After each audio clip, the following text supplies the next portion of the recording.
Bonjour et bienvenue dans ce cours d'introduction à l'apprentissage par renforcement. Donc dans cette vidéo, on va voir une présentation globale du reinforcement learning, l'apprentissage par renforcement, ainsi qu'une présentation globale de ce cours.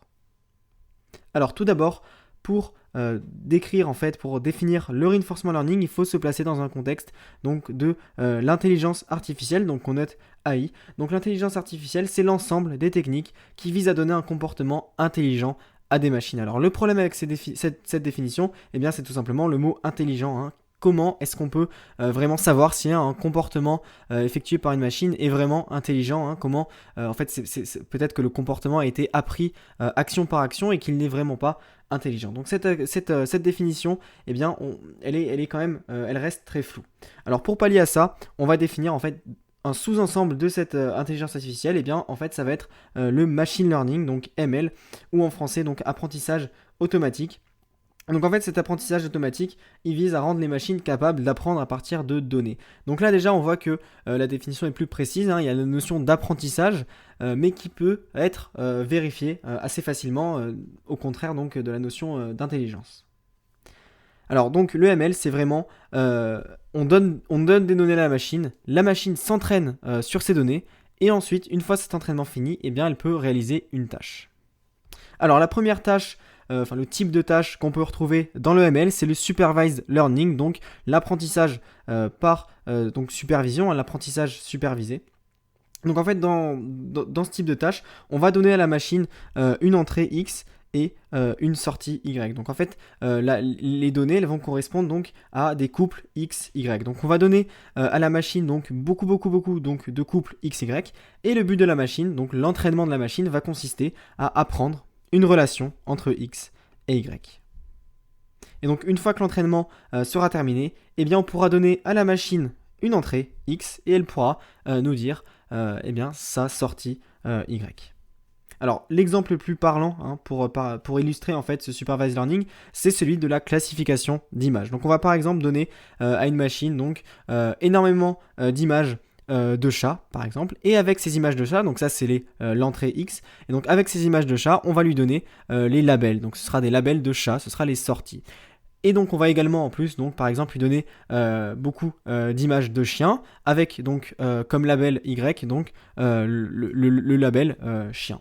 Et donc la machine va s'entraîner sur toutes ces données, donc c'est-à-dire qu'elle va entre guillemets les analyser, et une fois que son entraînement sera fini, on pourra lui donner une image, et elle va pouvoir nous dire ce qu'il se trouve dans l'image. Donc elle va pouvoir prédire Y si on lui donne donc l'image X. Et donc dans ce cas-là, si l'entraînement a été correctement effectué, elle nous donnerait donc le label chat. Alors, on retrouve donc le supervised learning, mais on retrouve également l'unsupervised learning, donc l'apprentissage non supervisé. Donc là, ça va être une définition un peu plus floue. Cette tâche, elle est un peu plus générale. Cette tâche, on va pas donner un but à la machine. C'est-à-dire que dans le supervised learning, on donnait une entrée X et une target Y. Donc justement, au contraire, dans cette unsupervised learning, on va pas donner de but concret à la machine. On va juste lui donner des données et son but à la machine. Donc ça va être de trouver une structure dans ces données. Donc par exemple, la machine va avoir accès à différentes données, et la machine, au cours de son entraînement, va déterminer, elle va automatiquement détecter qu'il y a différents groupes dans ces données, et elle va pouvoir les classer. Donc là par exemple, elle a classé, la machine aurait détecté qu'il y avait des données qui se ressemblaient entre elles, et donc elle les a classées en différents groupes. Et enfin, la troisième et dernière tâche, c'est l'objet de ce cours, c'est le reinforcement learning. Alors là, le reinforcement learning, il va s'agir d'un agent. Donc l'agent, ça va être l'algorithme qui va interagir avec un environnement pour apprendre à réaliser les séquences d'actions qui maximisent des récompenses. Donc l'agent, il va réaliser des actions dans un environnement. Et les actions, au fur et à mesure qu'il prend des actions, il va recevoir des récompenses, donc des rewards. Et donc plus la récompense est meilleure, plus l'agent plus ça veut dire que l'agent réussit à faire les bonnes actions, et donc plus les récompenses sont basses, et bien évidemment moins l'agent réussit donc à faire les bonnes actions. Donc l'exemple le plus parlant pour illustrer ce reinforcement learning, c'est tout simplement l'exemple d'un jeu vidéo. Alors là on a pris le cas du Breakout, donc le jeu casse-briques. Et donc là dans ce cas-là, en fait l'agent contrôle, en fait l'agent joue au jeu, donc il contrôle le petit pad en bas à gauche, donc il lui dit d'aller à gauche ou à droite. Donc ça ce sont ses actions. Et il va recevoir des rewards, donc par exemple à chaque fois qu'il va casser une brique, eh bien, il va recevoir un reward positif. Et donc du coup, au fur et à mesure qu'il va interagir avec l'environnement, donc au fur et à mesure qu'il va jouer des parties, eh bien il va se rendre compte, en fait, il va déterminer quelles sont les actions les meilleures, c'est-à-dire quelles sont les actions qui lui donnent plus de rewards. Alors, j'ai parlé d'environnement pour parler de reinforcement learning, donc on va faire un zoom un peu sur qu'est-ce qu'un environnement en fait. Donc on va tout d'abord commencer par l'environnement du Carpol. Donc c'est un exemple d'environnement qui est assez utilisé en reinforcement learning en fait pour tester différents algorithmes. Et bien c'est un environnement de référence. Donc cet environnement il est constitué donc par un chariot, donc le kart qui est juste ici, ainsi qu'un bâton qui est en équilibre sur ce chariot. Et donc l'agent contrôle le chariot et le but c'est de faire tenir en équilibre ce bâton, et donc dès que le bâton tombe du chariot, eh bien l'environnement s'arrête. Donc l'agent possède deux actions, donc une action d'aller à gauche et une action d'aller à droite, et il observe également un state de l'environnement. Donc en fait il observe l'état, un état en fait de l'environnement. Donc en fait il va prendre une action à chaque interaction avec son environnement, et donc à chaque interaction également il va voir donc l'état de l'environnement. Donc l'état de l'environnement ici va être caractérisé par exemple donc par la position et la vélocité du chariot, et également aussi par donc l'angle bâton chariot, et également la vélocité au bout du bâton.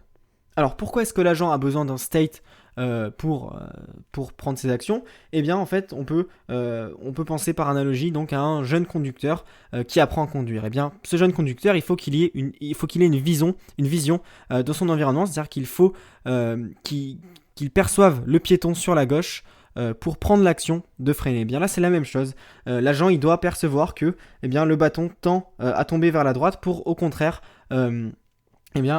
agir sur le chariot pour justement aller vers la droite. Donc l'agent a vraiment besoin de cet état d'environnement pour réaliser les bonnes actions. Et enfin, donc à chaque interaction avec l'environnement, l'agent va recevoir un reward. Donc dans ce cas-là, ça va être plus 1. Alors pourquoi un reward de plus 1 Ça paraît bizarre à première vue. Et bien en fait, c'est assez simple. C'est-à-dire que si l'agent arrive à faire tenir le bâton longtemps, eh bien il va recevoir longtemps un reward de plus 1 parce que l'interaction va durer. Au contraire, si le bâton tombe directement du chariot, eh bien l'interaction va très rapidement s'arrêter, et donc du coup il va recevoir pas beaucoup de reward plus 1. Alors, l'autre exemple d'environnement, donc j'en ai parlé un petit peu tout à l'heure, c'est l'exemple du breakout. Donc là, l'agent possède également donc deux actions, donc déplacer le pad à gauche ou à droite, et donc également donc il perçoit un state de l'environnement. Donc on obtient, on peut par exemple avoir donc la position ainsi que la vélocité du pad. Et donc de même pour la balle, position et vélocité de la balle, et enfin donc la position des briques. Donc en fait l'agent a la position et la vélocité de la balle pour savoir où déplacer le pad, donc pour réussir à toucher la balle, et il a également donc accès à la position des briques pour savoir quel endroit viser pour finir la partie. Et donc au niveau des rewards, il va recevoir par exemple plus 10 à chaque brique cassée, et moins 500 lorsque la balle passe derrière le pad, donc c'est-à-dire lorsque la partie est terminée. Alors, on va voir qu'on va distinguer deux types de méthodes en fait dans le reinforcement learning. Il va y avoir le model based ou le model free. Donc, c'est-à-dire qu'un algorithme de reinforcement learning est soit model based, soit model free. Alors, le model based, en fait, c'est quand l'agent a un modèle de l'environnement avec lequel il interagit. Et donc, en fait, il va se baser sur ce modèle pour faire une technique, donc ce qu'on appelle, il va faire du planning possible. Alors le modèle, par quoi est-ce qu'il est constitué? Il est constitué par les dynamiques de l'environnement ainsi que les rewards dans l'environnement. Donc en fait il faut penser qu'en modèle en fait c'est tout ce qui va décrire l'environnement. Donc par exemple les dynamiques, en fait ça va être les probabilités de transition entre chaque state en fait, c'est-à-dire que l'agent il va savoir que que si l'environnement est dans tel state, eh bien il va savoir à peu près quels sont les states successeurs les plus probables. Et donc de même pour les rewards, c'est-à-dire que l'agent va savoir que s'il est dans tel state là et qu'il prend telle action, eh bien il va recevoir un reward de plus 10 par exemple. Et donc si l'agent connaît les dynamiques ainsi que les rewards, et bien donc il va faire ce qu'on appelle donc un planning, c'est-à-dire que l'agent il va s'imaginer le futur à partir d'un état, et donc à partir donc du présent en fait il va s'imaginer le futur et il va s'imaginer tout ce qui est possible d'arriver, et donc il va prendre les actions qui maximisent les rewards dans le futur. Alors à l'inverse du model based, eh bien on retrouve le modèle free, où là l'agent n'a aucun modèle de l'environnement, il ne connaît rien sur l'environnement, et donc il est forcé d'explorer pour déterminer quelles sont les actions les meilleures et les moins bonnes grâce en fait aux rewards qu'il reçoit. Alors le modèle based, on l'étudiera dans la partie 1 de ce cours, et donc le modèle free on le verra dans la partie 2 ainsi que dans la partie 3. Alors le modèle based, c'est quelque chose qui est beaucoup moins utilisé en pratique sur des applications concrètes. Pourquoi ? Bien tout simplement parce qu'il est très rare d'avoir un modèle très précis d'un environnement. Et donc au contraire, on n'a souvent aucun modèle, et donc on va devoir interagir avec un environnement pour déterminer quelles sont les meilleures actions. Mais on est obligé, entre guillemets, il faut étudier d'abord le modèle based pour avoir des connaissances, pour avoir des notions qui sont indispensables donc pour étudier le modèle free par la suite. Alors ce cours va être divisé en deux parties donc parallèles. Donc il y aura des vidéos de théorie, donc où on va partir de notions de base pour au fur et à mesure arriver sur des notions plus complexes. Et donc en parallèle de cette partie de théorie, vous retrouverez sur cette chaîne des vidéos de pratique, donc c'est-à-dire des vidéos où on va implémenter les algorithmes vus dans la théorie, on va les implémenter en Python, donc sur différents environnements, donc par exemple sur l'environnement Cartpol, voilà, sur ce genre d'environnement. Donc cette vidéo pratique, on va commencer avec des algorithmes simples qui ne seront capables de résoudre que des environnements particuliers, et pour aller donc on va s'appuyer sur les notions de plus en plus complexes donc pour bâtir des algorithmes donc de plus en plus performants et de plus en plus récents. Alors pour ce qui est des prérequis, pour la partie théorie, il y a juste des maths de base, donc notamment des probabilités. Alors quand je dis de base, donc c'est niveau lycée. Et donc pour plus tard, donc ça ce sera pour la partie 3, il faudra avoir un peu donc de connaissances en supervised learning, donc l'apprentissage supervisé dont je parlais au début de la vidéo. Et pour ce qui est donc de la pratique, là, il faut juste savoir manipuler Python. Vous verrez que les implémentations qu'on fera dans les parties pratiques ne sont vraiment pas très compliquées en termes de programmation. Alors ne vous inquiétez pas si vous n'avez pas encore les prérequis nécessaires en termes notamment de supervised learning. Des rappels seront faits dans les temps voulus, et vous retrouverez également donc des ressources en description. Et donc de même pour les maths de probabilité, des rappels spécifiques seront faits sur des notions vraiment clés pour comprendre les différentes notions abordées de reinforcement learning. Donc je réponds à vos questions dans les commentaires au fur et à mesure des vidéos, donc n'hésitez pas si vous avez des doutes, des questions, des précisions à demander, n'hésitez pas, au fur et à mesure des vidéos, je pourrai vous y répondre. Je trouve qu'il est également important de prendre le temps d'implémenter les différents algorithmes qu'on voit donc dans la partie pratique. Il faut savoir donc les modifier un peu, jouer avec, modifier tel ou tel paramètre et regarder comment l'algorithme évolue. Alors de même, je ne l'ai pas noté ici, mais je pense qu'il est très important de prendre des notes, surtout dans les prochaines vidéos, où en fait, les prochaines vidéos, il y aura beaucoup de définitions données. C'est normal parce qu'on va rentrer dans un nouveau monde, le monde qui est donc le monde du reinforcement learning. Et donc pour rentrer dans un nouveau monde, il faut qu'on s'accorde sur des termes bien précis. Donc c'est pour ça qu'on verra beaucoup de définitions. Il y a également, donc, comme j'ai dit, des ressources diverses en description, donc soit pour aller plus loin, soit pour combler, soit pour rappeler un peu donc des prérequis.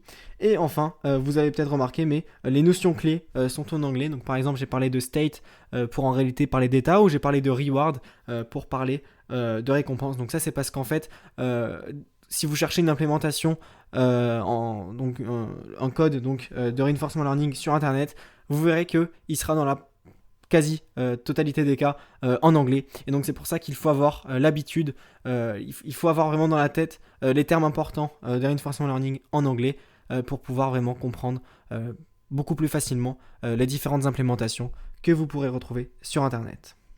Voilà, donc je vous donne rendez-vous dès la prochaine vidéo où on va décrire formellement en fait le problème du reinforcement learning.